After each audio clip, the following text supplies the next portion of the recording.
mentally and emotionally, I'm on my A game. I've got my microphone. I'm feeling good.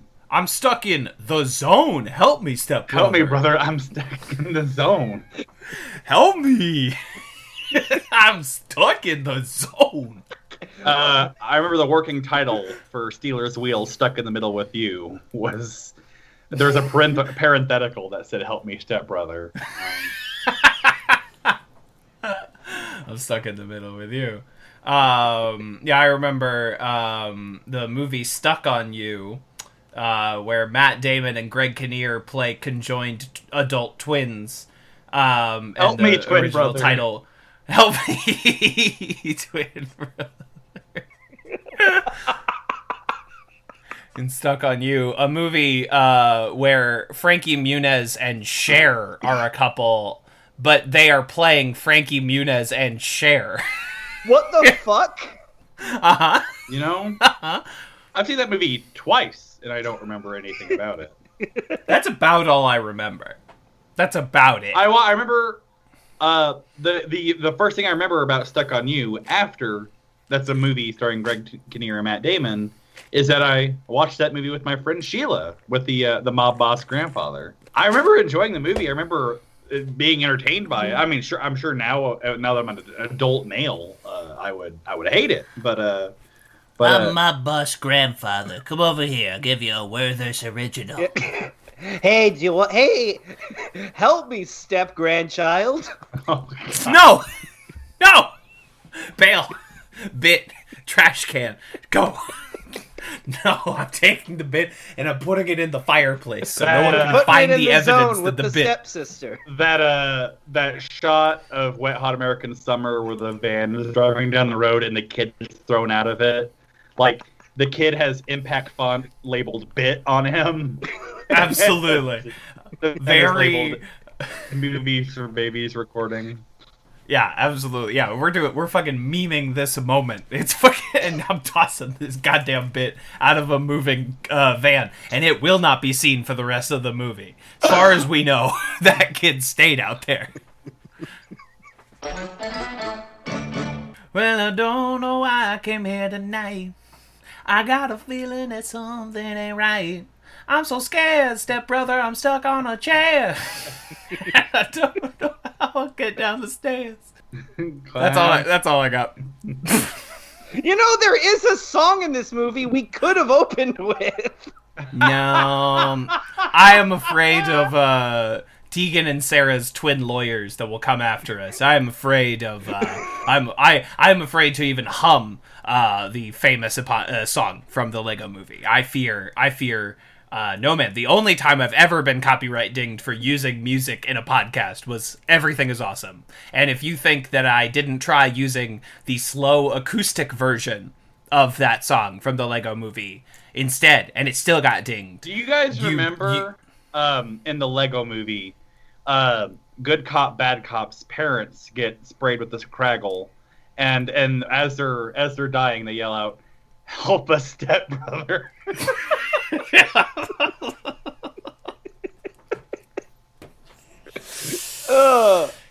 The kid explains to his dad why he came down and played with the Legos, and it was like, I just heard 1,000 tiny voices that said, "Help us, stepbrother." Well, I mean, if anything, the movie's end is, what if a whole society gets stuck in the washing machine? The most powerful weapon in the universe, a clothes washer. None can escape its grasp. Everything inside the washing machine gets stuck, and it is stuck. It is up the now. Is this something like it is up for the defined literature? Stories of lore talked about the stepbrother, the one who would free us all.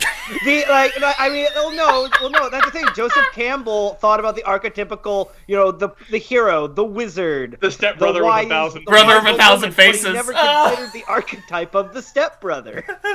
The stepbrother of 1,000 faces. And of course, it starts out.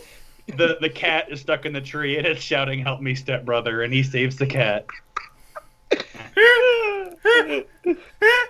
You have to understand what's happening right now. You need to know several things. You need to be familiar with Joseph Campbell's Hero of a Thousand Faces and the Hero's Journey. You need to be familiar with Blake J. Edwards' terrible screenwriting book, Save the Cat. And you also need to be familiar with the trope of stepbrother stuck porn. So is everyone keeping up? Is everyone on the same page? You have to be 2 parts well-read, 1 part horrible pervert monster. So, all right. So that's my introduction. Why don't you guys go? All right, excellent. For our next piece, we are going to remix the song "Car Wash" by Missy Elliott, and we're going to somehow fuse it with Jonathan Swift's "A Modest Proposal" and and the Baroque fashions of the before times. All right, ready? Everyone ready for this bit? Here we go. And let's go. Is it worth it? A baby's life. Can we work it? Yeah.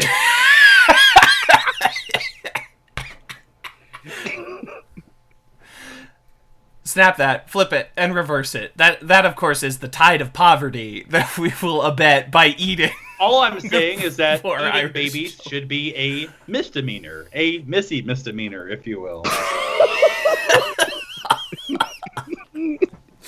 Boy, I thought I had conjured the one fruitless tree in this garden. You know, I thought for sure we could not make anything out of the first 3 things that came to my mind.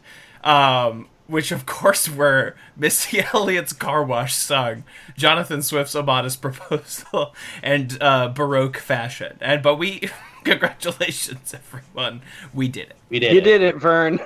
I wasn't able to work in Baroque fashions. Obviously, there's some sort of bit there with Missy Elliott. Instead of wearing that big inflatable like trash bag suit, it's like a giant, like Victorian dress or something. But we got majority of it. There's something on being broke and baroque. Yeah. There's something here. There's some mines. We can find ore here in this mine. But until then, this is of course there's gold in them thar bits. Most folks are unbeatable. I am unbittable. I will turn it to a bit. Absolutely. Yeah, the California bit rush of of 2021. Everyone's headed west with their great bits and skits to attempt to make it into the ground. I regret to inform you that's fool's bits. Those aren't real jokes.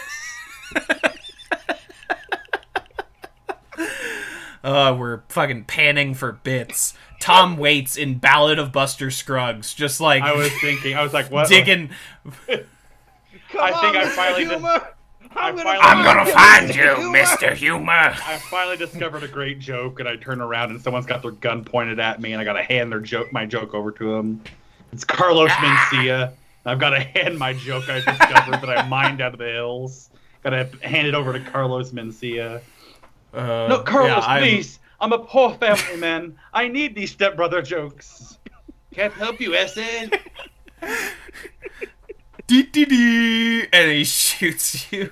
Looks like you're a real dee-dee-dee. And he shoots me in the back. Kills me. Cause of death, shot in the mind of Mencia.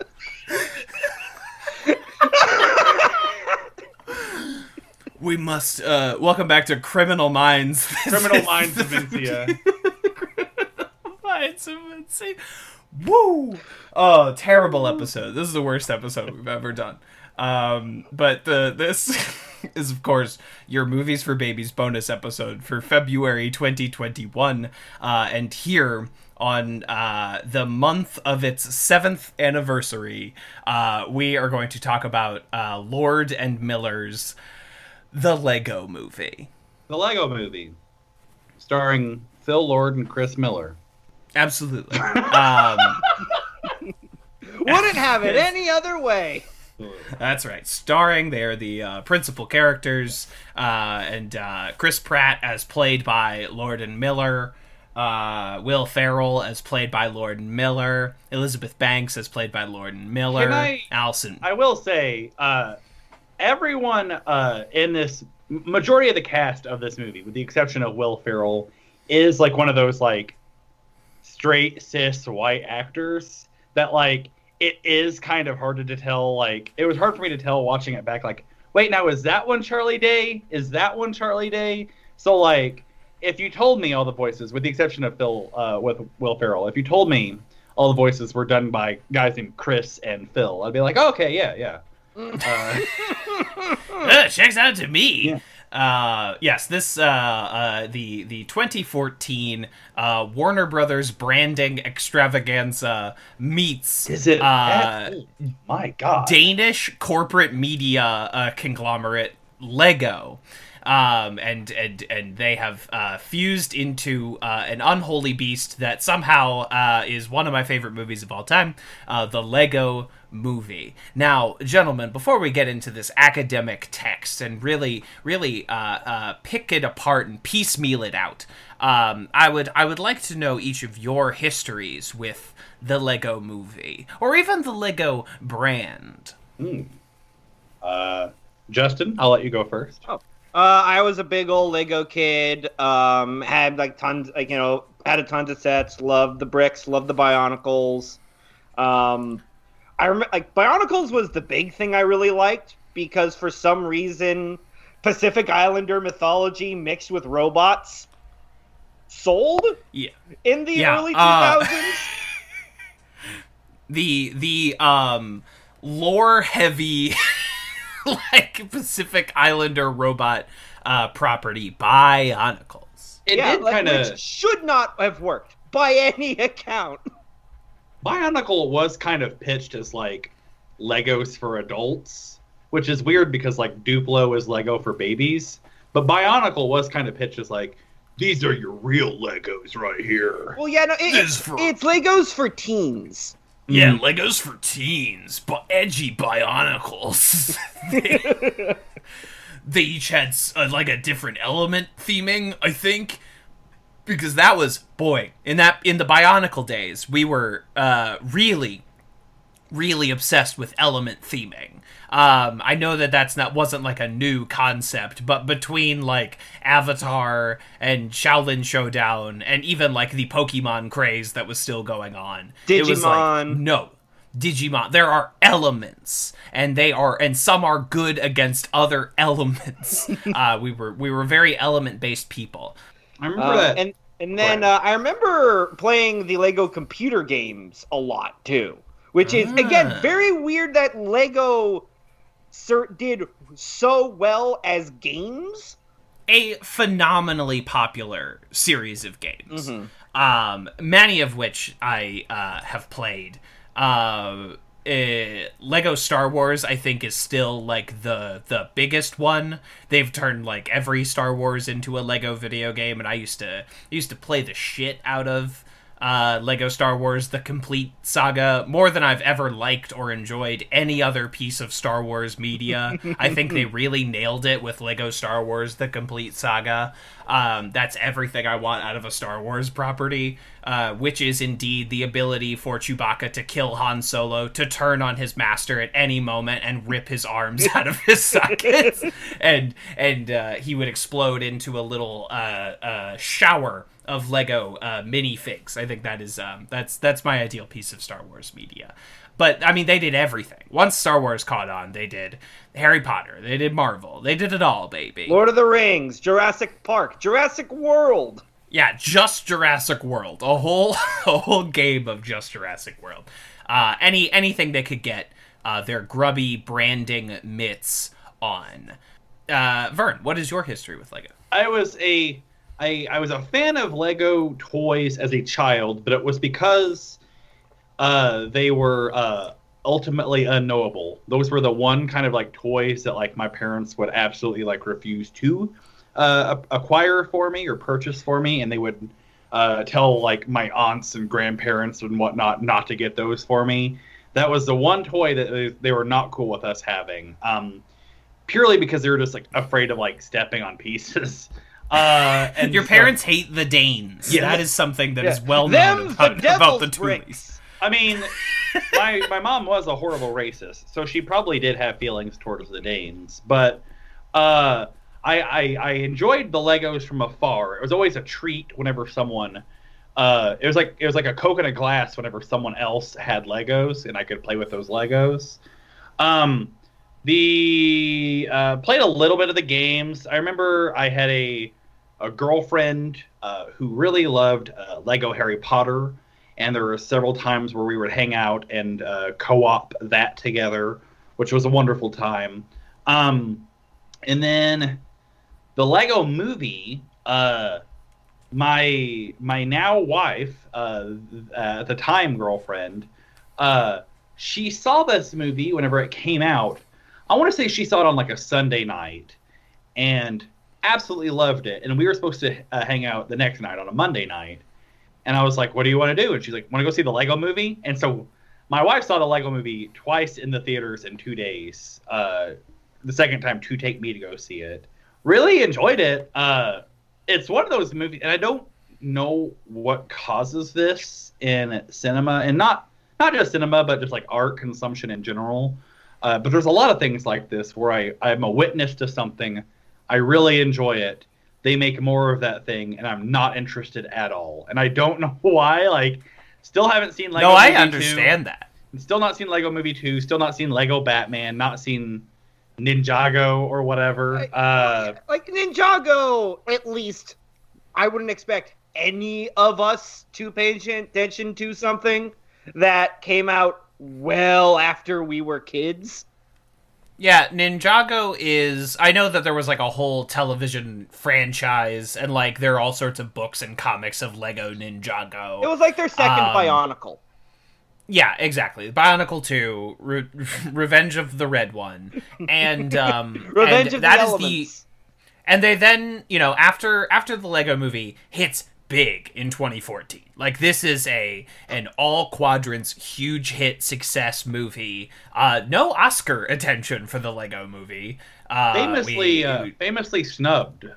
Famously, like, no, I don't think it even got a nomination, and there was a lot of people on the internets that were really upset about that. I, of course, cannot forget the Ken Jennings tweet. Because that year, what ended up winning Best Animated Feature was The Box Trolls. And I remember there's a Ken Jennings tweet that's like, asterisks, me boxing up all my children's Legos. Sorry, kids, we're a Box Trolls family now. Which is a good bit. I think it was actually Big Hero 6. Oh, you're right. You're right. Big Hero 6. I think the Box Trolls joke was, while a very good joke, unrelated to...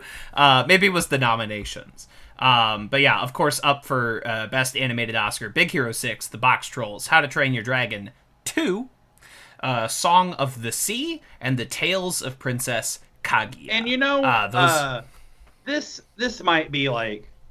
I know we're a very anti-Disney podcast, and I understand that, like, sometimes my beliefs and opinions can just tread into the waters of conspiracy, but I do think Disney has the Oscars, like, either paid off or there's some sort of working agreement, because, like, Big Hero 6, really? Like, it's a fun movie, but Big Hero 6, a movie that, like, no one's thought about.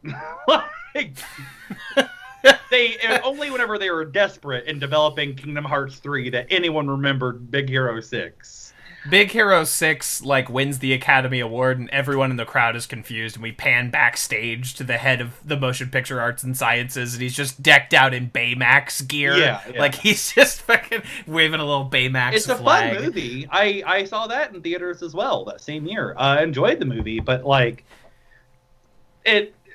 Big Hero 6 did not permeate the public consciousness in the same way that Lego Movie did. And there's very few movies subsequent that have permeated the public conscious the same way that the Lego Movie did. Yeah.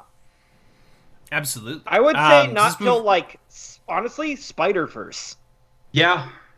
Yeah, another Lord and Miller joint. Though I think we give them a little too much credit for that one, because only one of them co-wrote it and none of them directed it. So I want to make sure we credit the right Yes. people as a culture, not even as a podcast. Also, the Lego Movie and Spider-Verse are the same movie. I hope I get into that later. But it's rapidly becoming every movie. But it's like, oh, the sort of anonymous nice boy at the center meets a girl with a really cool haircut and a comedic reinterpretation of a popular superhero, and then meets 3 other cartoon characters that help them on their quest to stop a family-based bad guy. They're the same movie. They also are probably my 2 favorite animated movies of the 2010s. But they are the same movie. It's fine. Yeah.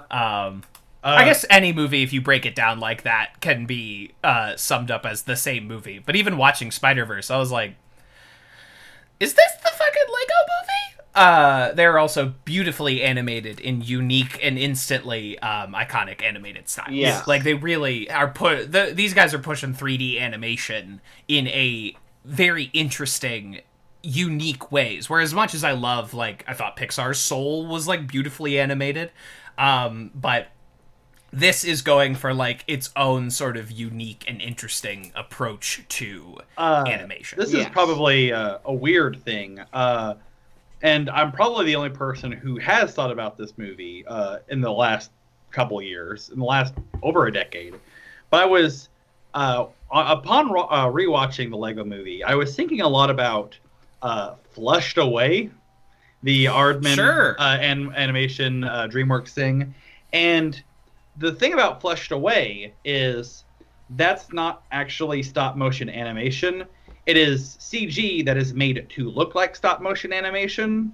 And which this movie I think certainly is as well. Yes. And I feel like I was thinking about it a lot, and I kind of got it in my head that maybe like Flushed Away walked so Lego Movie could run.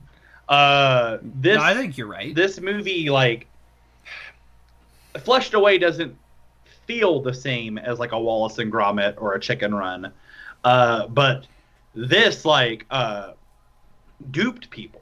This movie duped people. People like legitimately thought it was stop motion with Legos. It was so convincing with the animation. So convincing, and like, you know, you look it up and you're like, oh, every Lego piece utilized in this movie, like the world, every piece they use is an actual Lego piece, which just sounds absurd. Which just seems like, if you're the designer of this movie, that you're just like pouring through Lego manuals is like, fuck, okay, this piece number needs to go over here. You're like an engineer even more than you're like an artistic designer. Yeah. You're like literally building these buildings, but of course that all goes to serve the third act twist of this movie. There are so many elements of this film that become really stark once you learn the actual reality that we are occupying. I don't know why I'm being so cagey. This movie came out 7 years ago and everyone's seen it. Hugely popular. This is in an animated, this is in the imagination space of a child. But also maybe only kind of. We can talk about that. This movie, like, it's just an endless, I want to say void, but that implies a negative. Endless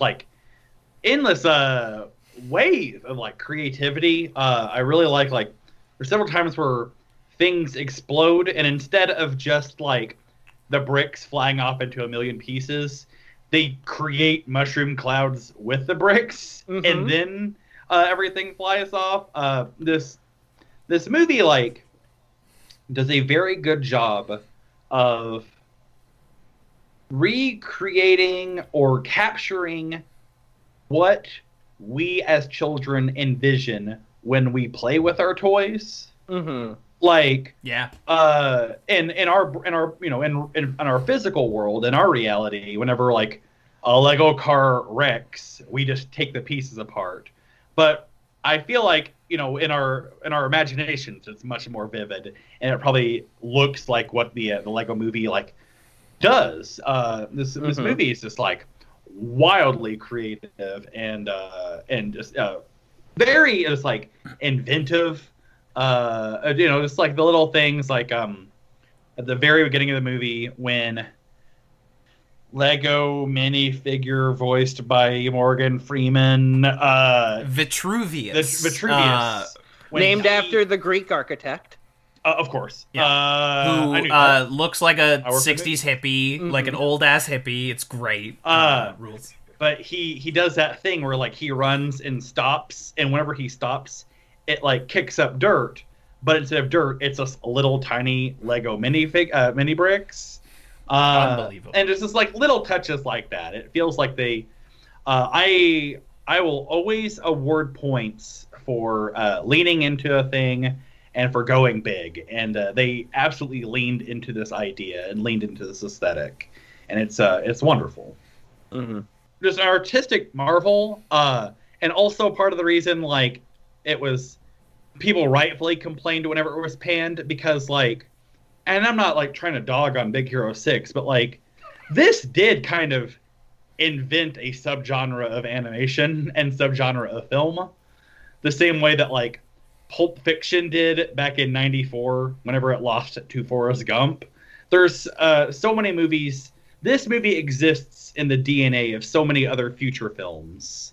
Absolutely. And in some ways, it's like movies that are directly trying to like capitalize on this, like the fucking Playmobil movie. But the DNA of this, I'm like, oh, I can see this in Trolls. Like, I can see them trying to capture this same idea and style and approach in all these other movies, including but not limited to the 3 other Lego movies that they made, and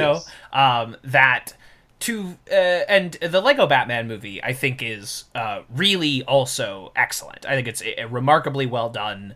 My favorite Batman movie since the 60s. It's just really funny and inventive and captures the spirit of this movie very well. Something that even this movie's own sequel could not do. Could not make it happen in the same way. And I have not seen Ninjago. I apologize to all you Ninjago heads out there, but I have failed you by not seeing Lego Ninjago. Sorry. I know. Was that the 4th thing? Because I know they did Lego Movie. I know they did Lego Batman. Lego Batman was the follow up, and they did Lego Movie 2. But I feel like there was a 4th one. Was that Ninjago? Was it Ninjago? Lego the movie? Ninjago. Okay. And it had like most of the cast of like Silicon Valley, Justin Theroux. It had like all these guys in there. And it honestly is like what kills the steam of this quote unquote franchise, which is like fine. I think franchises should stop at a certain point. I don't think we should make Star Wars movies forever, but I'm not going to get into that right now. That like it's okay for the Lego Movie franchise to die. They made 4 of them. It's okay. But by the time we get to Lego Movie 2, which is the 4th Lego franchise movie, it did fine, and I saw the movie and it was fine.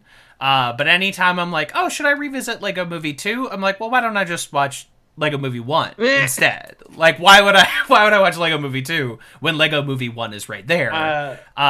Which is the same feeling I have with like Toy Story 3, where I'm like, but the other 3 Toy Story movies are right here. If I'm gonna watch a Toy Story movie, why would I pick 3? Unless I'm doing the franchise. Yeah.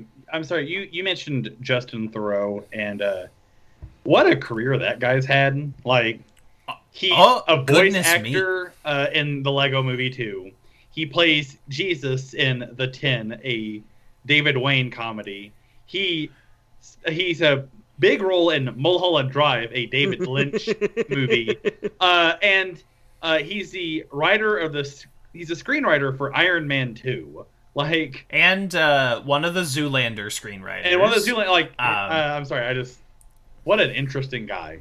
he was the lead of the Damon Lindelof HBO show The Leftovers. Yeah. Like what a career that guy has had. And you know, just sort of like bonus points. I don't know if he's still doing it, but he used to fuck Jennifer Aniston. So like, you know, good for Justin Theroux. There you go. You know what I mean? Good for him and her. Good for everyone involved. Good for everyone involved. He has a no lines cameo in Star Wars: The Last Jedi. It's just like, what a career this guy's had. The guy loves what an to interesting man. He loves to work. He loves to work, people and he apparently works with, love to work with him. Yeah, he loves working with interesting people. He's got an interesting cavalcade of friends. Yeah, because like everything we've just listed, those are like interesting writers and filmmakers. Even like David Wayne. I love David Wayne.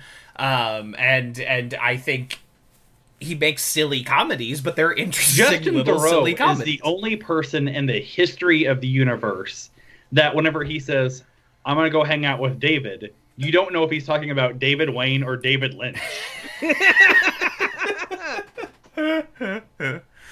Oh, Maybe the most interesting guy in the universe, Justin Theroux. maybe Just based on that. Justin Theroux. Yeah. Sorry to has derail. spent I just meaningful time with both of those bastions of independent cinema, Lynch and Wayne, the Davids. Yeah, what an interesting guy. But that's for our Lego Ninjago episode coming never. We are back to this movie, which, whatever your favorite sitcom is, a supporting character from that sitcom has a voice in this movie. Because you got fucking Community, you got Parks and Rec, you got Arrested Development, you got New Girl, you got Sunny, Rock, Elizabeth Banks from Wet Hot American Summer, the TV show, you know, Will Ferrell. Like, you've got just like whatever your favorite show is, there's someone from that show in this movie somewhere. I never got it. I never understood it. And part of me felt like a bad comedy nerd for not getting it and not for appreciating it and caring for it. But this movie, at the time that it was released, the biggest movie in the universe, made by Phil Miller and Chris Miller, Phil Lord. Okay, I get the two confused. They're two white guys. You got it right the second time. Their humble beginnings, a canceled show on MTV2, Clone High. Clone High, and Will Forte from Will Clone Forte. High, reprising his role as Abraham Lincoln in this movie. Yes, I never got Clone High. Clone High premiered within the same block of same block of shows as another cartoon called 3 South, and 3 South was my jam. I loved 3 South, but everyone, like, still to this day, we hear people talk about Clone High and how much they enjoyed Clone High, and I'm a Clone High guy. I never got it. I never understood it. But they go from a canceled show on MTV2, not even MTV, but MTV2, to the biggest movie in the universe, to getting fired from what would have been a big movie in the universe, Star Wars, Han Solo, a solo story. A solo man. The movie with the least interesting premise in the universe. What if Han Solo but young? Yes. Han Solo origin movie. They tried making it into a comedy as the only way they could engage with it. Right. So actually, let's do the full Lord and Miller talk, shall we? Let's. Okay. So welcome to Miller Talk. Welcome to Miller Talk. And they had both like had jobs before this, but they do Clone High, which is they co-create with Bill Lawrence, probably still most famous as the showrunner of Scrubs, but has done many programs since then, including Ted Lasso, the popular show on the Apple streaming service, whatever that is called. They all have pluses at the end of them now. We love a plus, don't we, folks? And Clone High is it's 13 episodes. Like, it's not around for that long. And it has maintained a sort of cult status to the point where it's coming back. Like, HBO Max has just approved 2 full new seasons of Clone High, which is good for Lord and Miller. Then they pass around, they work on various other shows, and then their big swing, their next big swing, is 21 Jump Street, which they are the directors of, which proves to be a gigantic comedy hit. One of the biggest hits of the 2010s, as far as like mainstream comedy goes, which would make it one of the last big mainstream comedy hits. And so they do Jump Street, which is, very successful. I think it's part of like the Channing Tatum renaissance that we've seen in the last few years. And they catapult that into being they're going to go down as one of those directors that made 2 movies in the same year. And of course they put out the Lego Movie and 22 Jump Street, both in 2014, the storied year of 2014.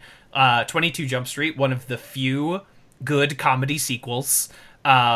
Maybe the only one. I'm sure someone would have a counterexample for that. But, Hot Shots Part J. How can I forget Hot Shots Part J? Better than the original.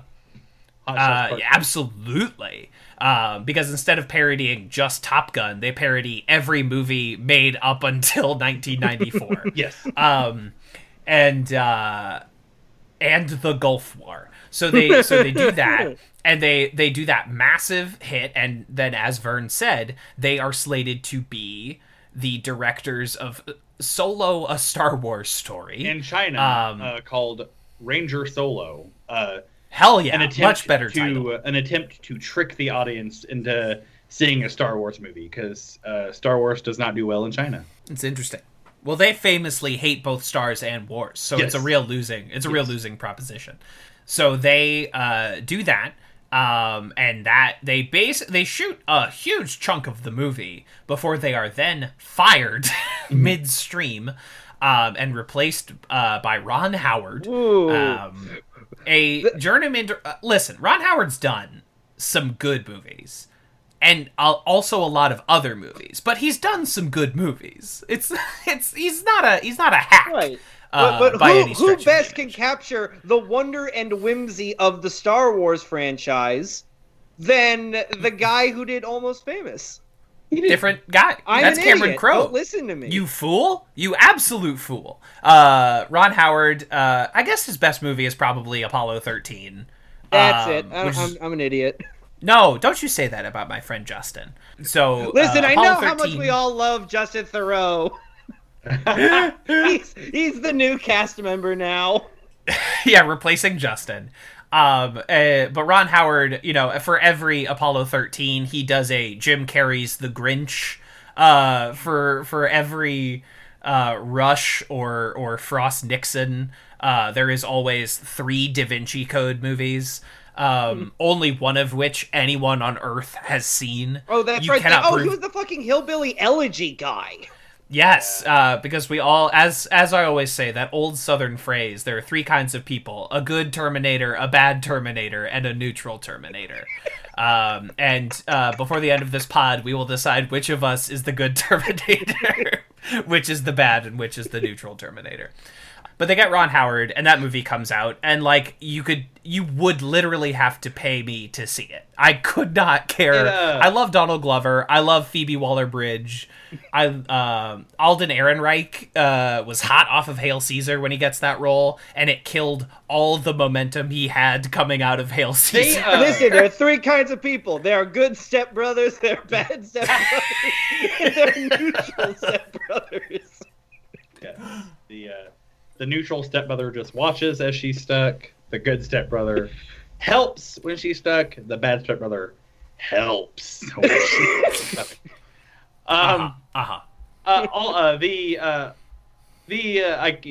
Words are hard. I can't say his name. Famously, they hired an acting coach and put him through acting lessons during Solo, a Star Wars story, and because Disney is a mega media conglomerate and also the pettiest company in the world, publicized that he had to take acting lessons. Which, he doesn't, because we've seen Hail Caesar. He's a good actor. He does not need to take acting lessons. I don't know why they had to bury Phil and Chris, but also bury their lead in that movie. that apparently the movie's like good. Apparently it's a good Star Wars movie. People who famously don't like Star Wars movies, Red Letter Media, really enjoy that one. I've never seen it because it's a Star Wars movie and I just can't be arsed. Um, there's a weird is the dad Lawrence Kasdan? Is that the Yeah. Okay, so he wrote the screenplay for Solo, and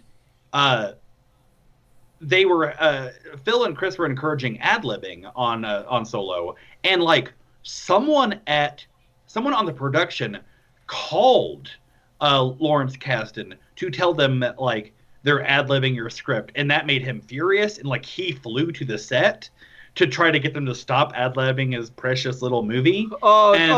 His gems of dialogue. Yeah. And then I think, from what I understand, like he's the one that like got into contact with Disney and was like, we need to do something about these guys. But also, we were talking about Ron Howard and Hillbilly Elegy. There's a movie that came out, a beloved movie around these parts, that completely like that made movies like Hillbilly Elegy completely obsolete from here until eternity, and that is Walk Hard, a Dewey Cox story.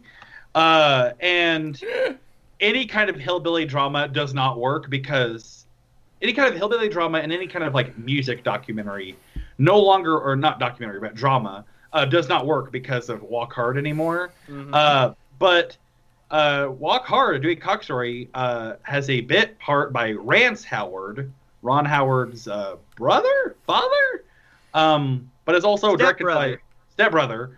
That's right, I remember. He called for Ron. He said, "Help me, stepbrother," and Ron cast him in something. But also, Walk Hard's directed by Jake Kasdan, Lawrence Kasdan's son. So there's weird combinations between, or weird connections between Solo and Walk Hard and Ron Howard, and I don't know. It seems like, and maybe I'm wrong because all Jake Kasdan's doing now is directing the Jumanji movies. But it seems as though like I don't know, the young guys who have broken into the system and not been a part of the system are creating the things that are still remembered and still thought about and still talked about positively to this day. Things like Walk Hard and the Lego movie. And it seems like the old guard are the ones that are desperately clinging on for life, like your Lawrence Kasdans. And old new Hollywood. Yeah, it seems like they're the ones that are clinging to the life raft are not the ones that are still being talked about. And I don't know, maybe we should later let our Jake Kasdans and our Phil and Chris's and our Alden from Hail Caesars just like do what they want because they're good at what they do. They just do something in a different flavor than what the old guard likes. Let the youth lead the way as far as like the future of cinema. We cannot, there are still several like aged directors that are making good, consistent, relevant, interesting movies. His name is Martin Scorsese. but too often we just get saddled with we must stick with the old guard, whereas like the new guard wants to try something new and interesting and speak to a popular consensus or zeitgeist or speak to the future. But we keep looking at the fucking past, and there's no greater example of that than the current slate of Star Wars, yes. Where it's all about looking backward, baby. Even the thing that seemed new, that show that everybody likes with the little Guga, it had to start working in characters from cartoon shows from 20 years ago. Yes. It can't look forward. But that is the last we will discuss of Star Wars in this episode. Even when Star Wars characters show up later in the movie. We will not do it.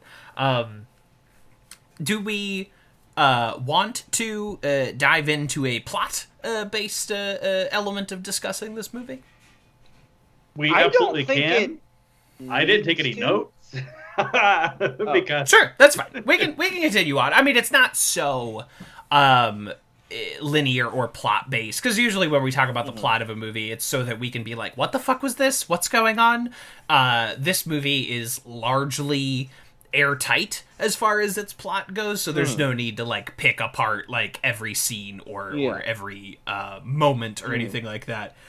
The Star Wars part of the movie is my least favorite part. There's a couple like good jokes, but I'm like, oh, this is just a Star Wars reference, and I just don't have the oh my god, it's C-3PO that a lot of people seem to have. So I this is actually a question I want to ask you guys.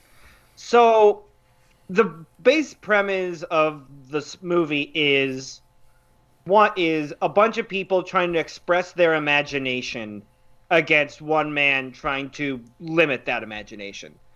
But these icons of imagination are mostly brand characters. One of them is, as far as like our main cast, but cadre. The majority of portrayed master builders are like existing property characters. A lot of them are Gandalf and Dumbledore and etc. And then there's like a lot of the master builders beyond that are like, here are famous Lego sets. Here is the Spaceman set with the helmet broken in that middle place that all the little Lego helmets used to break, or like the mermaid or what have you, and a lot of DC characters in here as well. But I have complex thoughts about this, and I think that is all part of the movie and not an undermining of the movie. But my spiel is probably going to be a little long if you all want to address this particular topic of conversation first. I'm curious to hear what you have to say. Yeah, I mean, my question was, how do you think that engages with the film's theme of anyone can be expressive, and we need to respect that to each other in order to build something greater, like a relationship between a father and son. Indeed. So I didn't actually talk about like my history with this movie, but for a while there, I was known for liking this movie. And our friend of the show, Doomed to You star Avery Waddell, when working at a movie theater, gifted me a Lego movie standee, one of the ones with like the rotating faces and bodies, and that was a prop in my living situation for 2 years. I think it was also Avery Waddell who gifted me a little Lego set of the double-decker couch with a few characters that is sitting out on my DVD shelf right now. So I like this movie, and I think that this movie's message is not as simple as unbridled creativity good, following the directions bad. Because that seems like the premise at the beginning, right? Is that like the normal, ordinary chain food restaurant loving construction worker guy who has never had an original thought in his entire mind. Or I'm sorry, has had one original thought in his entire life. And it's very stupid. That it seems like, oh no, we're fucked. This guy that likes pop music is our chosen one. And this movie is a good refutation of the chosen one narrative. When Vitruvius just says, I made up the prophecy. It's fake. It doesn't mean anything. I made it up. But I think this movie is an excellent indication of like, sometimes creativity is not structurally sound, and there does need to be some unifying idea here, or we do need to follow the instructions sometimes, but it's not as if we either follow the instructions or do unbridled creativity, right? Because like the when they construct the submarine and everyone is working independently with their own full unbridled creativity and there's no cooperation, the submarine falls apart almost instantly, right? Like even these quote-unquote master builders cannot build a functional submarine, and the only part of the submarine that remains structurally sound is the silly double-decker couch that is built. That sometimes, and that is the end of our second act of this movie, like when they're doing the break-in, is like, this movie is about Phil Lord and Chris Miller trying to sneak art into the studio system. This movie is about how you smuggle in actual good, interesting creativity, but you have to do it by making a Lego movie, a movie with all these brands. Or you have to do it by adapting a 1980s cheesy teen cop show into ribald comedy with Jonah Hill and Channing Tatum. Like, this is how you actually make interesting and good art within the studio system, is you have to play a little bit of ball. You have to follow their instructions and their ideas of what is good, and then you try and modify it in your own interesting way. Anyway, I'm sure I was talking for like 10 minutes there, and I do apologize to the both of you. It's all good. No, it's fine. Very interesting. Very interesting things to... There's a lot going on in this movie. Mm-hmm. There's a lot going on here. Oh, here's a question. Is Will Ferrell in this movie a man baby? Yes. Watching it, because this is actually the first time I've seen this in years. I'm not putting this one on every other day nowadays. Even though, again, early in my college postgraduate life, a thing that happened to me several times was someone invited me over for dinner and they said, bring the Lego movie. So I hadn't seen this one in a long time. And between my last viewing of the Lego movie and now, we have lived through the fandom menace of Star Wars. Like, all of the Last Jedi fallout has happened between the last time I watched the Lego movie and now, and last night when I watched it. Lego movie came out the year Gamergate started. Exactly. It came out like fucking 2014. So like all this shit has happened, and Vern and I at least share a mutual friend who said, like, the dad in the Lego movie is correct. Like, this kid is in the wrong for doing what he did. And after, a solid, like, 5 years of, like, adult men trying to co-opt and own this thing that is meant for children, and this, we can rope in comic books into this and video games, like, all this shit that grown men who refuse to grow up and expand themselves try to keep hoarded to themselves. Which, ironically, considering that fandoms were initially started by women, like, exchanging letters talking about Western dime novels in the 1800s, exactly, is kind of rich to fucking hear from these guys. Right. And that, like, to watch the dad in this movie, who's like obviously a corpo businessman who has this, like, elaborate Lego set in the basement, to have him, because it is, like, complex, but it's like, when you have two kids, I'm sorry, you don't get to have elaborate Lego sets they're not allowed to touch. Like, you gave that up when you decided to have kids. And to watch him, like, hoard this thing that is such a childhood sense of joy is, like, of course he's not correct and needs to, like, remove the glue and take it down and play Legos with his kid. You know what I mean? I do know what you mean. I talked with our friend about this because I wanted to. I knew that they had a different take on the movie, and I wanted to. I've seen this movie before, and I wanted to kind of watch the movie with that take in mind.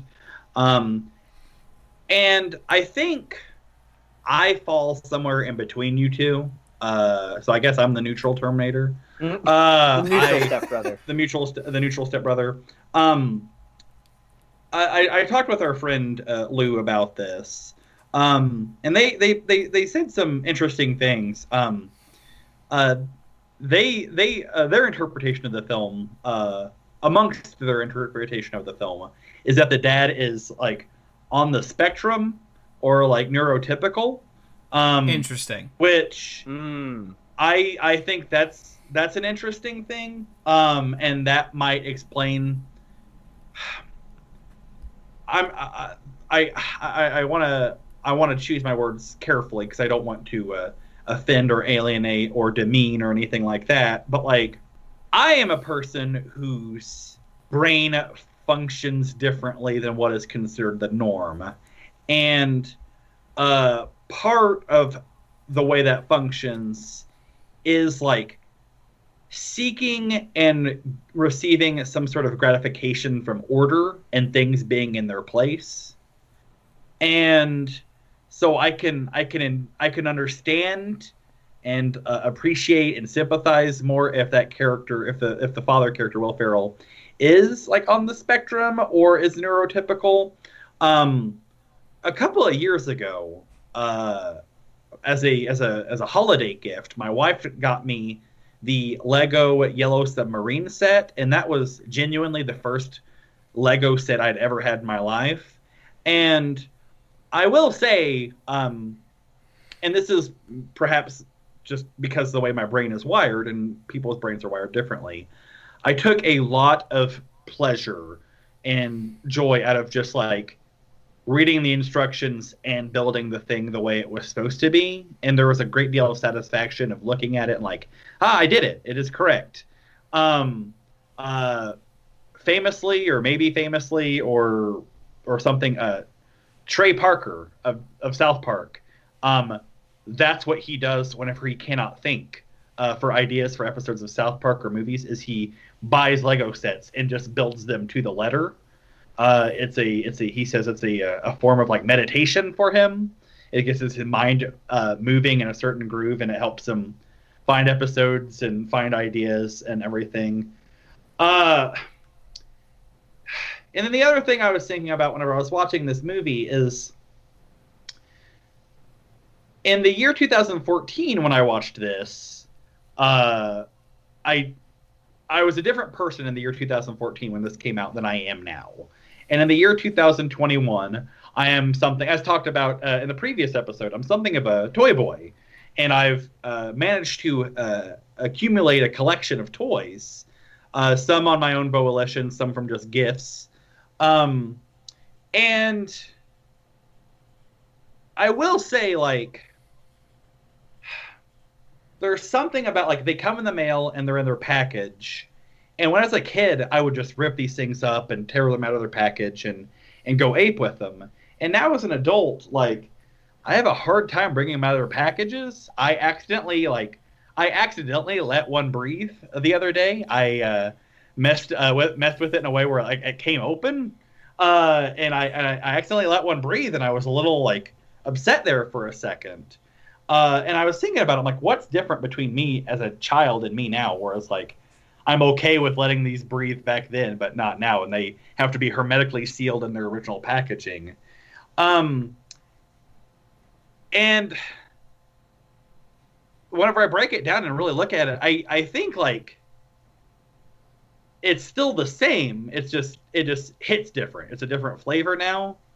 And this is a long spiraling thing, and I'm sorry if I'm rambling here, but like part of the reason I've gotten into collecting and have a toy collection now is to reclaim a childhood that I did not have, or reclaim a childhood that was denied of me. And not that I'm a man baby, I have complex feelings and I'm able to express them. And I'm not one of those people that like think you're watching a movie wrong or think you're playing with toys wrong. And like I have no opinions whatsoever on like a Marvel movie. I didn't care one way or the other whenever Captain America said Hail Hydra. I don't care, like I don't care that Rey and Kylo Ren did not end up together. Like I don't know, like this is long and rambly, but like I think there's different ways of enjoying a hobby. And I don't necessarily think that one way is correct or incorrect. I do understand what you're saying was like, if you have a child, you have to give that up. I know I'm not saying you can't build Lego sets, like that is a very like therapeutic, meditative is a good like word for it. There's something that's like very satisfying about putting that together. Or even, like, it's the same satisfaction you get from, like, taking a bunch of ingredients and making a meal out of it. Yeah. You know, you're like, ah, yes, I have taken a thing, and per the directions, I've created a thing. That is not what I'm trying to get at or say. Gotcha. But to say, like, no, child, you are not allowed to play with Legos, is, as Vern, you experienced, you know, can leave a kid a little wanting, and can leave a kid feeling a little maybe unfulfilled. You know what I mean? Yeah. I think, like, ultimately where I lay as far as, like, the theming of this movie, maybe, or the idea behind the movie, or the character at least, is just, like, kind of just what I think about just in life in general, is that, like, people should kind of get their own issues discovered and figured out before they bring children into the world. Maybe, like, I think what we Kids can are all not a decide is that solution. therapy should be free for all. You know what I mean? Yes. Maybe that's the answer. both of what you said, therapy should be free, and kids are not a solution. If anything, they add to the problem. It's, yeah, I don't know. It's I thought it was interesting looking at the movie through that frame, that perhaps he's on the spectrum, and also, like, our friend Lou also discussed that, like, something I thought was interesting is, like, the child in this movie, Grogu, should, part of their issues with this movie is, like, the child doesn't respect boundaries. And I thought that was an interesting take as well, that, like, it's not so much that the kid is playing with the Legos, but it's because he's disrespecting a boundary. And I think that's a good lesson to learn as well. Like, you should learn people's personal boundaries and what to do and what not to do and what other people are comfortable with. Like, God, I hate that I'm doing this right now, but, like, that I'm talking about this in a fucking Lego movie discussion. But, like, it's good for children to learn, like, things about consent. And, like, Sure. what people's boundaries are. It's just, I think what ultimately happens with this movie is, because this movie is so boundlessly creative and, like, endlessly creative and got so many ideas in it, like, they opened a can of worms, I think, with this third act, with this ending or whatever. And because this movie is a creative movie and it inspires creativity, it gets your brain working in a certain way when you look at this movie and you review this movie and you talk about this movie. It does a good job. It makes you want to think and discuss the creative works, but discussing creative works and thinking about something constructively and creatively could end up being a detriment to the movie because you could think too hard about it. I don't know. I've been talking way too long. No. What you talked about was really was really interesting, especially talking about, you know, the father and him feeling like his boundaries are being violated. Like, that's a perspective that I'd honestly never heard before. So that was really interesting. This is. I'm not a smart man. This was all my friend Lou, who brought this to my mind. I think it's just like, and I think that's part of what makes this movie such a good movie. So many of the movies that I really enjoy are those ones that are just, like, kind of like a rabbit hole of ideas. Oh yeah. I'm sure everyone who's listening to this knows this about me, but, like, God, I fucking love Swiss Army Man. I love that movie so much. But, like, there's so much that movie could be about. And no two people who've walked away from that movie, apart from the people that walk away from that movie, like, that was weird. No people who, like, receive that movie with an open heart and an open mind leave that movie with the same interpretation. I don't know. Lego Movie is, like, baby's first thinker. Sure. Invites kids to think in a new way. Baby's first Plato's Cave. Right. And people going like, well, what happened? And I'm like, I don't know. What do you think happened? Like, what do you think the interpretation you were supposed to get? I don't think this is new, because I think if anybody asked their parents, maybe not Justin's dad, but like if anyone asked their parents about like interpreting a movie, most parents I know are not particularly good at that. So I don't think it's something we've lost the ability to do.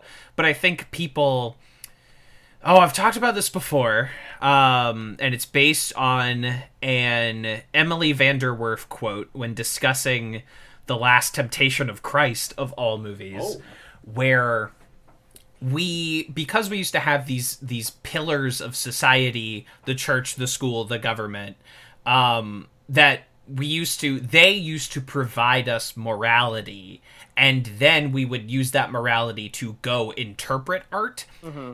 Now, because those structures have fallen either in our eyes or literally, now we expect art to give us answers.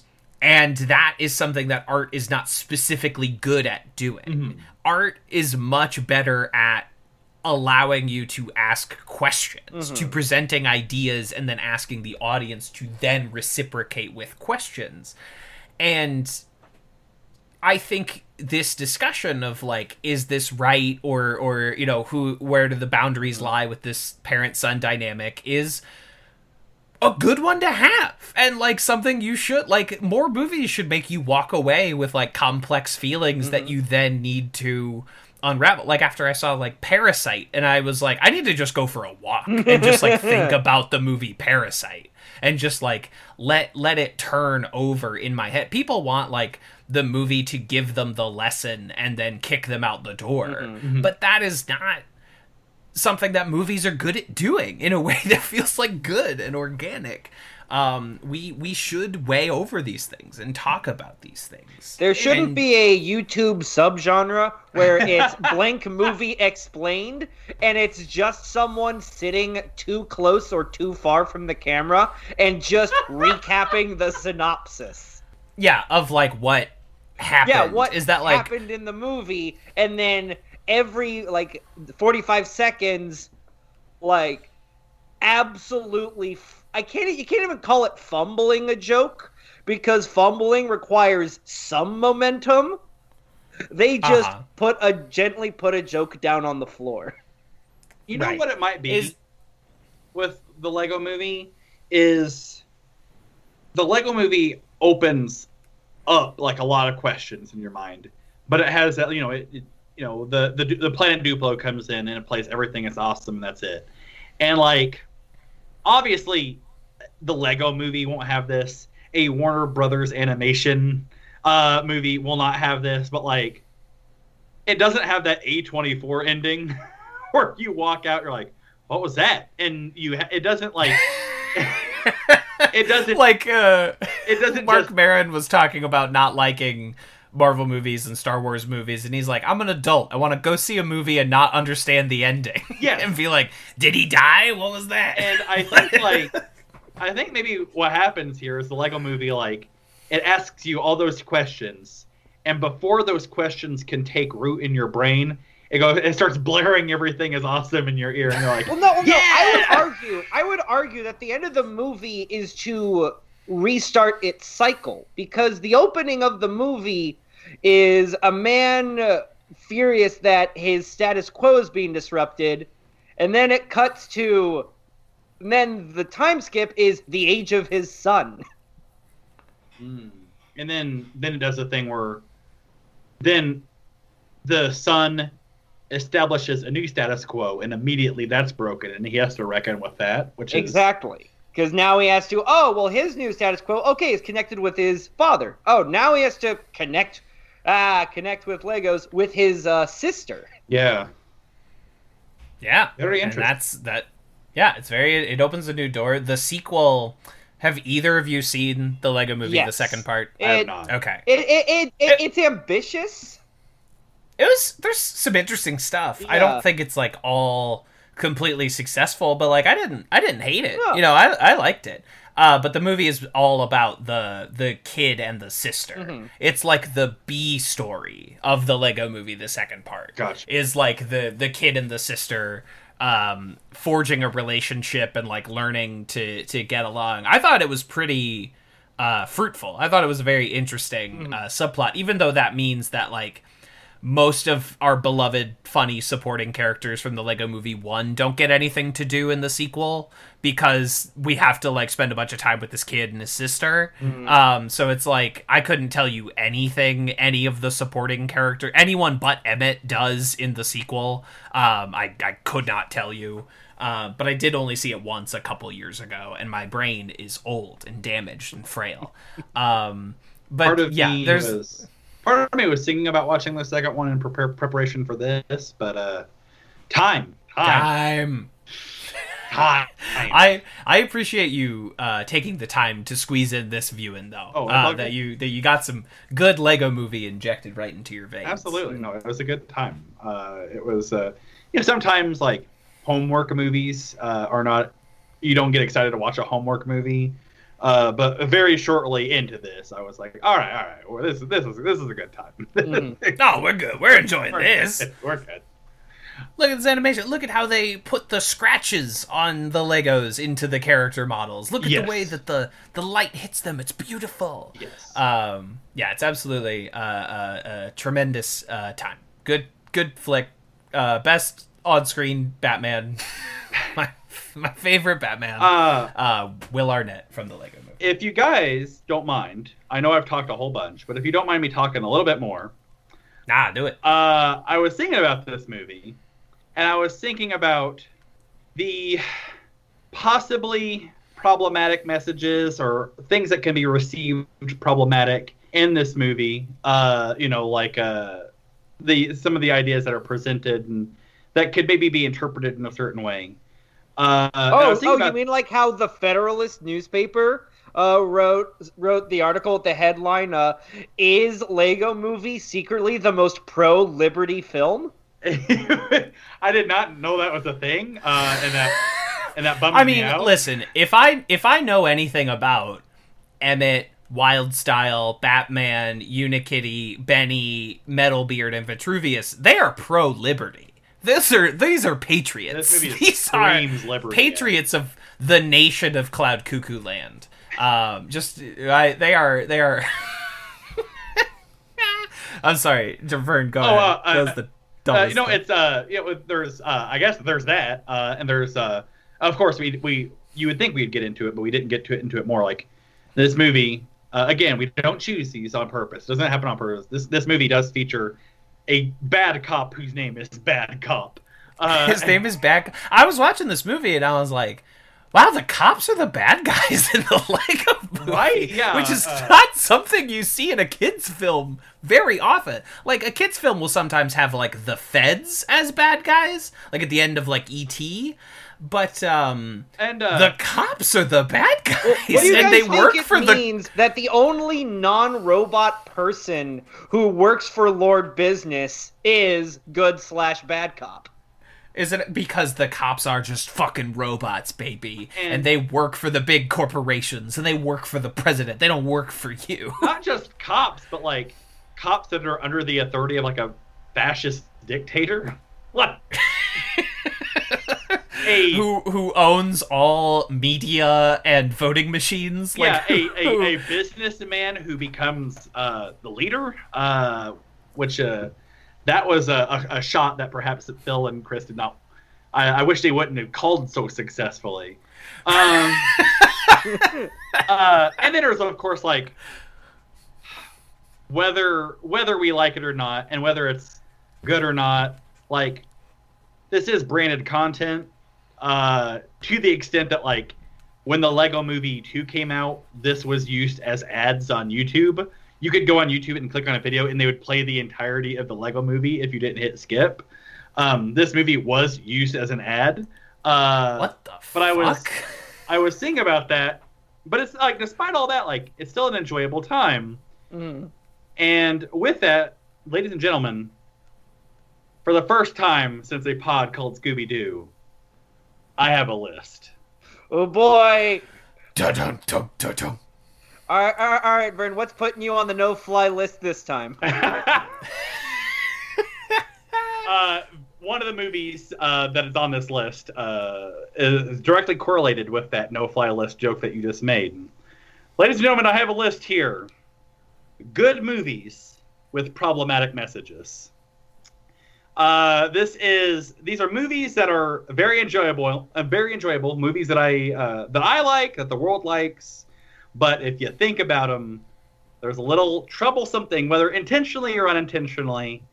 They're in there. No certain order, but I'm trying to do these are all beloved movies, but I'm trying to save the most beloved movies for last. I'm trying to build up to that, but also the most beloved movies with the most problematic messages. Gotcha. Number six on this list. Excuse me, it's a list of 6. Is the Lego Movie? Because it's a wonderful movie, and also the messaging isn't necessarily problematic, but it can be interpreted problematically, maybe. Sure. Number 5, the Teenage Mutant Ninja Turtles, the first one. Namely, okay. There's the subplot of that movie where the kid runs away from home and joins the Foot Clan. Mm-hmm. Mm-hmm. And then Splinter gets abducted by the Foot Clan, and he's talking to Danny. And Splinter tells Danny, he's like, all fathers love their sons. And he encourages the kid to go back to a home where he's not loved. Yeah. I don't know, I get it. Splinter is literally a sewer rat. He maybe does not have the brain capacity to understand that. He understands that his mother had to eat many of his siblings in order to survive one winter. Yes, exactly. Splinter maybe doesn't get that, there were probably conditions that led Danny to run away from home, and he just Splinter famously does not understand context. Yes. He cannot place anything in an objective criticism. Yes. Splinter cannot get out of a maze. He just can't. He can't. He can if he can karate kick through the walls, but he cannot just of his own volition get out. Right. Splinter needs to this aged wise sewer rat needs to understand that Danny probably didn't join the Foot Clan just for shits and giggles. There was probably something that drove him out of his home, as typical. Right. It's his stepfather sure. kept getting stuck in the washing machine. That's what it was. It was probably an abusive. Yeah, that's what it was. That's what it was. And above that, I guess Master Splinter is the Black Panthers should not have been so mean all the time, and he can't understand the environment that would produce the Black Panthers. Them giving away free breakfast hurts the breakfast economy. Don't they understand? Our breakfast makers are losing money. They should go to school if they want to eat how many imports we get from Europe for grain and toast. Leonardo, do you really think that Domino's delivery driver deserves $15 an hour? Michelangelo, if the delivery driver starts making $15 an hour, he'll be making more than an EMT. Is that fair, Michelangelo? If a kid wants to eat, Raphael, they should go to school where we provide them food. Donatello. The only place these kids can get food. Donatello, do you want your large supreme pizza to cost $35? This is why they should not make $15 an hour. Not raise the minimum wage. Those jobs are meant for teenagers, Michelangelo. Listen, Michelangelo, we have to vote for Rudy Giuliani. He is America's mayor. April O'Neil. After the tragedy of 9/11, it was Lorne Michaels and the not ready for primetime players that allowed us to laugh again. Casey Jones, you are correct in your storming the Capitol.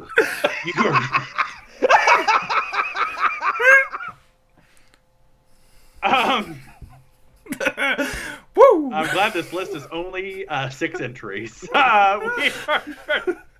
Next on the list, I don't know where we're at. The Wizard of Oz, a masterpiece of cinema, beloved the world around. Part of the message of that movie is there's no place that you'll be happier than with your abusive family back in the Midwest. There's no place like the place where the old lady wants to kill my dog. I should go back and this dog should die. The Wizard of Oz is the only time in the entirety of American culture that a character wants to go back to Kansas. Yeah, honestly. I watched it last night, fell in love with it all over again. First time I've seen it in years. But Holds up.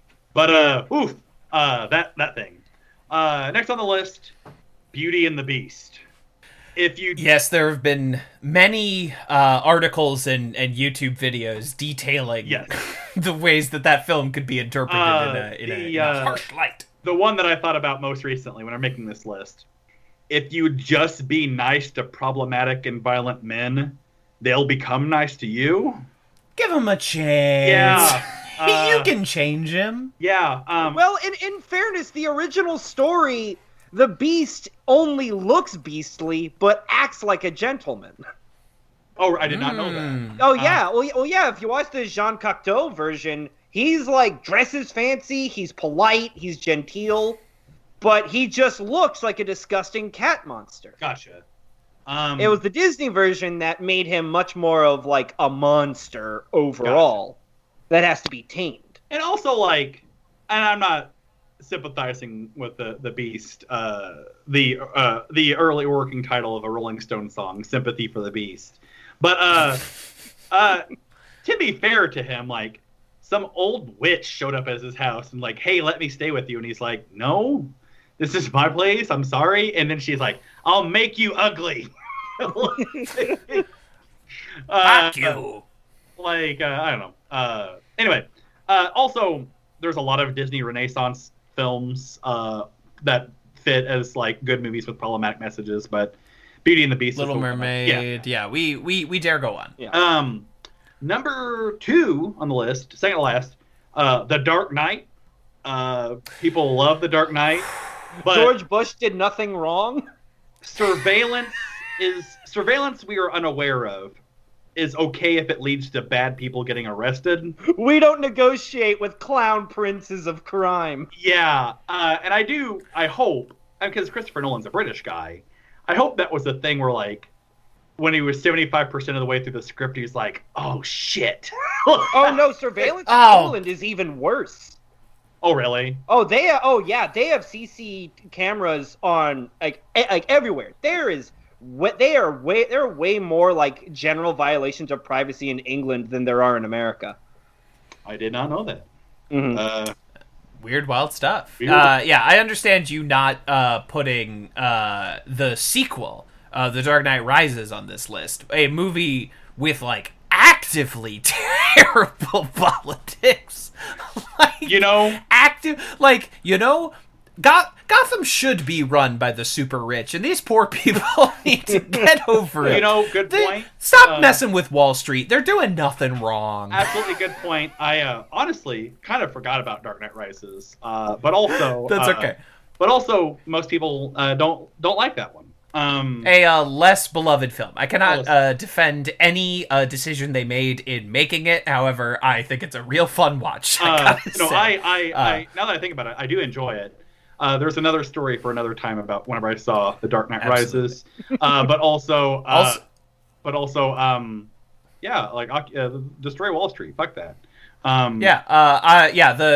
The poor people rebelling against an unjust system are the bad guys, and the cops are the good guys in The Dark Knight Rises. No, guys, see, the populist movement was secretly caused by the Illuminati. That's why you can't trust it. By the League of Shadows, the global cabal, the League of Shadows. The bad elites. The bad elites, as opposed to the good elites like Bruce Wayne. A storm is coming, Mr. Wayne. And also, as someone that just watched The Dark Knight, actually like last weekend, for the first time in many years, when we get to the 2 boats sequence, I'm like, those people would blow up those criminals instantly. Yeah. They were going to, and then they had a crisis of conscience. The way that the general populace views our in-prison populations, they would blow up that prisoner boat at the drop of a hat. Before they even got the plunger, they're like, how do I blow up this boat? They would just especially since, like, Gotham is meant to be Chicago. They would see, someone would just be walking down the bridge and see 2 prison boats And without any kind of like dilemma presented to him, he would just be looking at those boats thinking like, man, I wish I could blow up those 2 boats. That's just how we view the prison populace. Also, with remembering Dark Knight Rises now, I'm gonna put that as number 2 on the list. Everything's been moved down 1. Before I say my number 1, people like this is I guess honorable mention, dishonorable mention. I don't know. People like Fight Club. I don't care for Fight Club. People like Fight Club. No, they do. I think, and I can't remember it very well, but like a lot of the problem with that movie is that like the message is constantly misinterpreted. Yes, is that the beginning, they make fight clubs look so fucking cool, and it's like, yeah, men do need to like take back some sense of their place in the world. But I guess people forget the second half of that movie where the men's club turns into a skinhead white militia. No, it's the Goodfellas effect. Yeah, Men can only remember the first 30 minutes of any movie. Goodfellas right, is and the other honorable mention I had. Yeah, same. Like, yeah, they remember the first. Man, I watched that like 2 weeks ago. That like they remember the beginning where like the kid thinks the gangsters are cool, and I guess they forget the middle section where like literally everyone dies or goes to jail. Dies in like a forever. gruesome, miserable way. In a way that is not fun. Yeah, People are like but Scorsese also in a really way that is glamorized. their fault. Right. Yeah. It's like it's actively caused by the decisions that they make. I guess people forget like the sequence in Casino where Joe Pesci is like the most brutal scene I've ever seen on film, where he's just like beat in a cornfield with baseball bats. But people are like, Scorsese really glamorizes the mob. Ridiculous. Sorry. No, Americans can't read. It's not just we don't, it's that we can't. We can't. We have no facility to interpret. It's like on screen means condoning, right? Like if they put it in the movie, that means it's good. And if they don't put it in the movie, that means it's bad. And also the director's commentary on any movie should just be him looking at every single thing in the movie and saying whether he agrees with it or not. It should be like, by the way, I don't like this. By the way, I like this. By the way, he should not. The audio commentary should be an explanation of himself. Every audio commentary should actually be called Ending Explained. Yeah. And you sit there as Marty explains the final shots of the movie. Yes. Also, I want to say that this list is by no means comprehensive. It was just something that came up with like 2 nights ago, and I'm sure if I had more time and put more energy into it, this would be a lot more comprehensive. But the last movie I got, number 1 with a bullet, a movie that I think is beloved the world over, a movie that is well loved in this family that I've got a lot of love out of, movie that I've watched a whole bunch and will watch a whole bunch more. Absolutely terrible message. Forrest Gump. If you just be dumb and follow orders, good things will happen to you. The Himbo Manifesto. If you go against the grain and think for yourself, you will get AIDS and you will die. And like I know that Zemeckis has said that she doesn't get AIDS, but like she gets AIDS. You know what I mean? What like other everything in your mysterious disease in the 80s was there? Yeah, exactly. And that, well, okay, scholars will debate if Forrest Gump has any message at all, because that movie is so self-contradictory, because it seems like it's like very like, yes, America, a beautiful place to live, but then like you look at how the perfect soldier is the sub-intelligent protagonist who just follows orders. Like, you look at how he becomes successful and all the like death that happens throughout that movie. I'm like, what is Robbie trying Forrest to Gump say? Is like if the Lego movie never continued past the first act. If everything was awesome. You know what's awesome? America. From the 1940s to the 1980s, and we're not going to explain why, it just is. Yeah, if if instead of a montage of Creedence Clearwater Revival songs, it was just Everything Is Awesome from the Lego Movie playing over the war in Vietnam, I think you've got some real fucking cinema there, baby. And every once in a while it does. Every once in a while it was like, God, America rules. It was so sad when John Lennon died, but God, America! Yeah. It was like, oh man, wasn't Abby Hoffman great? Not paying attention to what Abby Hoffman cared or talked about. It's like America rules.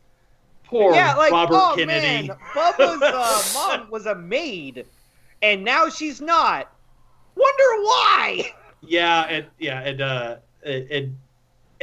talks about America being great, but does not talk about like America's like love of guns and looking the other way as far as mental health problems are concerned are what caused John Lennon to die. Right? Is that like, okay, when the movie copies explicit lynching imagery for its triumphant legs brace off run sequence, I'm like, what are you trying to say, Robert? No, the problem with Forrest Gump is that it tries to parallel its mainstream culture and its counterculture during a very specific period of time, like basically the post-war era, without considering the context that those two cultural streams existed in. It's just thought about with no politics, no significance, nothing. It just is that 40-year span in a bubble. It is kind of like...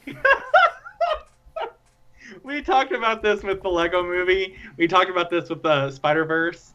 Forrest Gump kind of is just like the Ready Player One of things that happen in America, isn't it? It is! It's kind of like... It's him playing America the video game. Welcome to level 1, the 40s.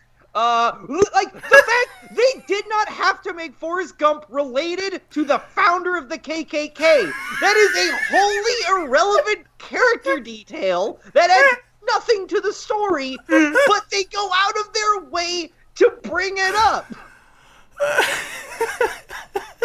Like, are you like it's establishing? Oh yeah, America has a monstrous past, but America is too fucking stupid to reckon with what's happening around it or what it's doing. Holy shit, that's what Forrest Gump's about. It's American ignorance. Oh man, the Ready Player One of Boomer. I fucking hate this now. I already didn't like Forrest Gump, and now I like it even less.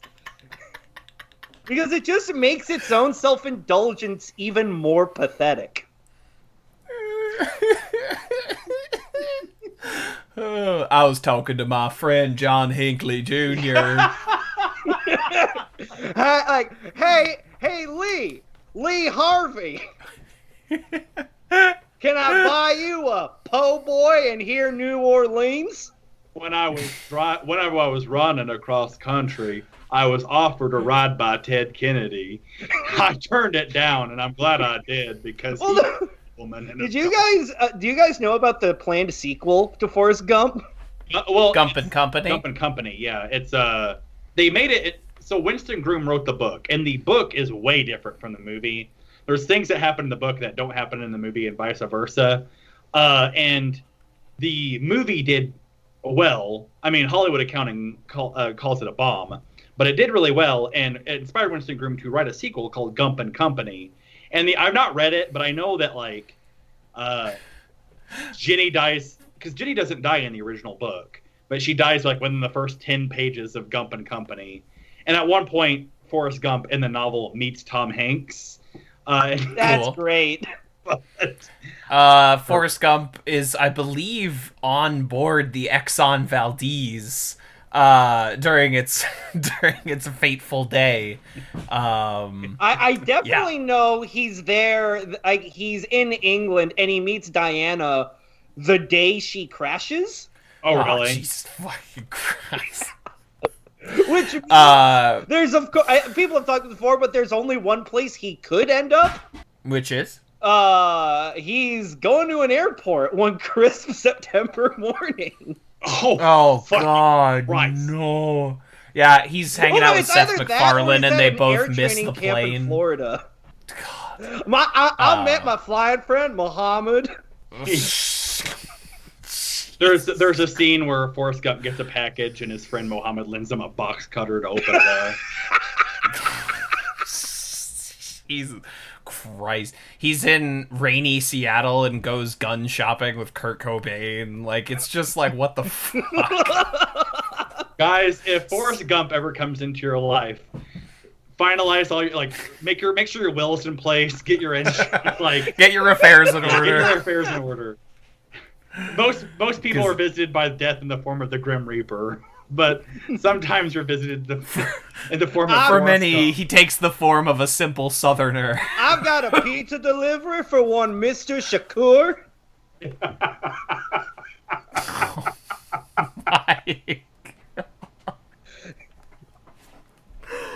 He is the bringer. He is the angel of death. Forrest Gump. He works for. He gets a. Well, you know, it's established in the first movie. He owns Apple Computers, and in Gump and Company, he gets a job in IT, and one of the people's one of his customers is Jared Fogle.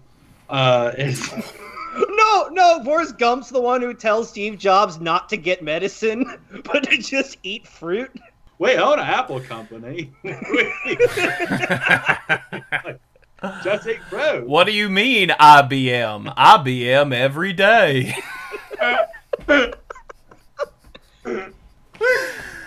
Oh, Next month on Movies for Babies, Forrest Gump. please no. Please. I mean, at this point, that is very much a movie for babies. Who is that movie for? I've wondered my entire life. Baby-brained boomers. It's Movies for Boomers. That's what it is. Movies for boomers. I mean, like, even if the story is convoluted as hell and bad, like, he tells the story well. Like, He's a hell of a storyteller. Yeah. I gotta give him that. Zemeckis. The man spent his hour and a half sitting at the bus stop well. Yeah. Zemeckis can spin a yarn. All that stuff that takes place in Vietnam in the movie is shot in South Carolina, but it looks like Vietnam. No.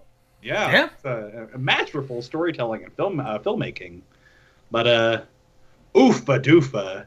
Some of the stuff that I came into this podcast thinking about it and now have discovered from this podcast recording. I'm here. Hachi machi. Oh man. Well, I'm glad we got the roast of Forrest Gump out of the way. I'm glad we fucking finally took that dude to task. I hate him. I'll kick Forrest Gump's Mr. ass. Gump, I don't care. you are canceled. Cancel culture is Forrest Gump books a movie deal with Ben Shapiro. Forrest is gonna co-star with Gina Carano and Kevin Sorbo. I find it hard to believe that you also found Apple and you were in Vietnam and you were. I find that hard to believe.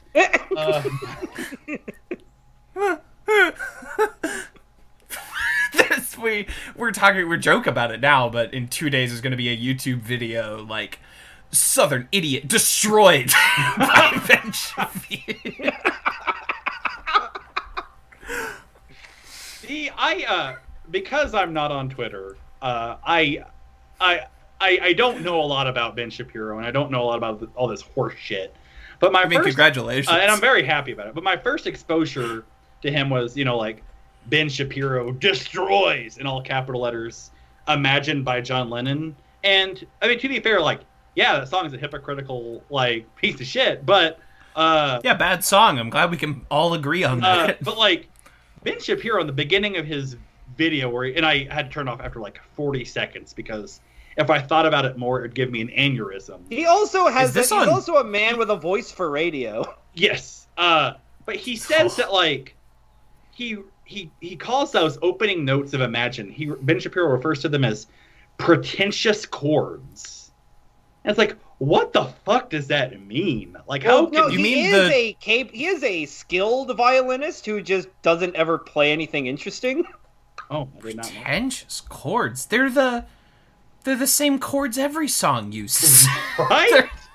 It's default chords. And this is why I had to turn it off, because it was going to give me, I couldn't even like hate watch it. I was like, this is going to put me into an early grave if Well, I he hates it because it's chords you unrealistic. learned. It goes for a big government, no borders, no nationality, no God world, no business. I get that, but how can chords of a song be pretentious?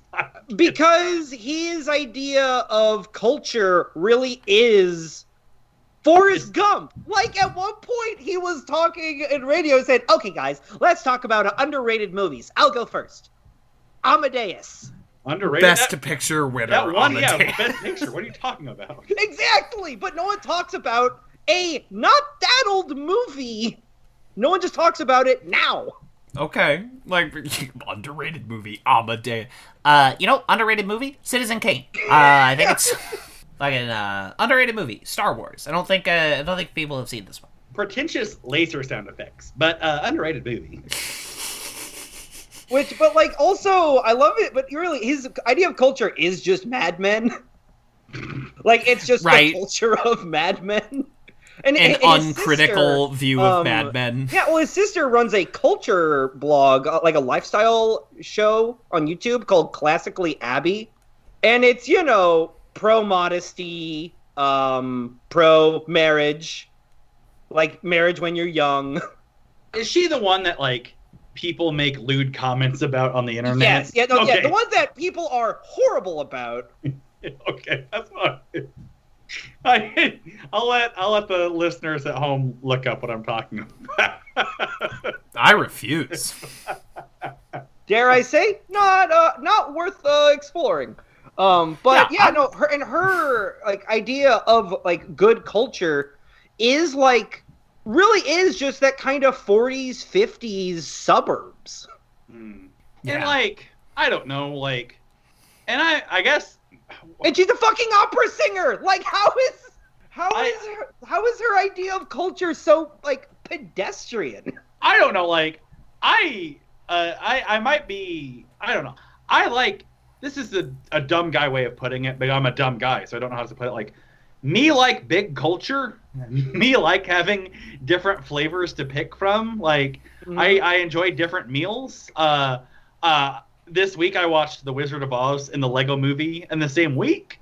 I like being able to pick from different flavors and different varieties. Big culture, lots of voices, lots of input is a good thing. I like having different textures and being able to learn different ideals and understand different, hear different voices. I don't know why that's such a big fucking deal, but when you're a twerp who got your lunch money taken from you every single day of your life. What he really is he's a failed screenwriter. He studied screenwriting in college. Oh, really? And then like within a year of graduating, immediately pivoted to how anti-conservative Hollywood is. Oh, gotcha. And I guess there might be a deal of anti-conservatism in Hollywood, but also it's this like kind of anti-dipshit. Yeah. And he's a dipshit. Yeah, that's the thing, is that he really is. Well, that's kind of that's sort of the arc of American conservatism lately, isn't it? It's failed entertainers. Yeah, when your reality show is getting canceled, just run for president. Yeah, Steve Bannon was a TV and movie producer for a while. Yeah. Steve Mnuchin, who worked for absolutely. Gavin McInnes was like a stand-up guy for a while. They hate Hollywood so much they keep putting Hollywood people into big government positions, starting with Ronald Reagan. It's just like Arnold Schwarzenegger. Yeah, they hate Hollywood so much. That's why they're the people that consistently elect celebrities. California hates Republicans. Which is why Orange County continued to elect them until last year. Yeah. Idiots, all of them. All dummies. Big dummies. Big dummies. But big smarties watch and like the Lego Movie. Big big smarties. They made the movie with their big smart brains, and I appreciate them. Are Phil and is the only thing Phil and Chris got on the agenda right now is Clone High reboot? Let me check. Well, they had an 'cause original they- movie either come out on Netflix last year or coming to Netflix this year. What is it? Oh, the Millers. Yeah. Oh yeah, they did well, We're the Millers. Yeah. Yeah. Vern, you know what we mean. They produce a lot of things, so they like produced 104 episodes of the Unikitty show. They were going to do that Flash movie that's never ever going to happen. They like wrote that and were like getting ready to make it, and then it didn't go. Yeah, the Mitchells versus the Machines, which was the title, and then it got changed to Connected, and I think now it's changed back to the Mitchells versus the Machines.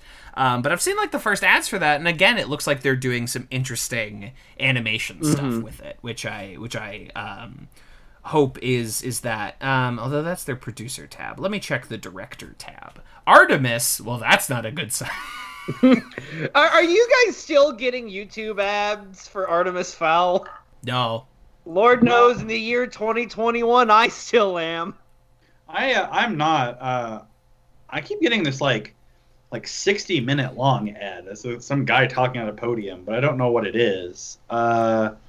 Also, guys, fun piece of information for you.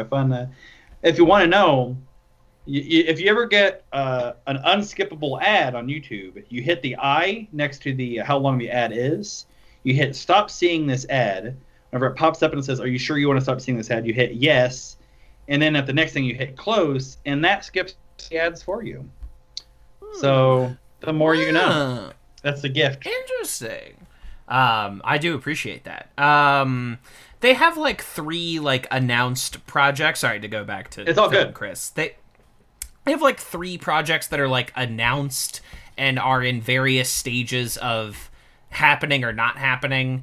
For a while, the head of Sony Pictures Animation was like desperate for them to take over. Was like they tried so hard to court Phil and Lord and Miller to take over Sony Pictures Animation. They have refused to do that, but are, you know, between Spider-Verse and Mitchell's versus the Machines are certainly like working over there. But I mean, after making 2 gigantic hits in the year 2014, just have not been able to get a project to completion. If I recall correctly, with the Sony leaks, it was revealed that they were going to do a 21 Jump Street Men in Black crossover movie. Right, which I was like, sure, I'll watch that. But if it's just the Jump Street guys at the Men in Black. We got Men in Black International instead. I guess thank maybe, goodness for that. I guess maybe like the whole thank Disney... God they kept the franchise alive with that winner. I was so worried. I guess maybe the Disney thing has got like they kind of I might have to explain this this terminology, but maybe the Disney thing got them tranked a little bit, and now they've got to Josh Trank? Yeah, and they've got to work their way back in. Not that they're like struggling or anything. Josh Trank, because they're producing 100 things. They're like, their name is on 1,000 projects, but they have not been the architects of a project now in almost a full 7 years. They might just be too busy producing to write or direct anything. That could be a thing. They have like 3 quote unquote announced directorial projects, but again, you know, they're very busy producers, and projects keep falling to shit on them. So we'll see, I guess. We'll see. They're very good. I hope they get to make more movies. They're very good at doing it. They're talented. Their sense of humor and my sense of humor does not always align. But I can recognize how talented they are. I can recognize how skilled they are at what they do. Lego Movie, good movie. Big thumbs up from me. I mean, you know, personal taste. This is my favorite thing we've covered on Movies for Babies so far.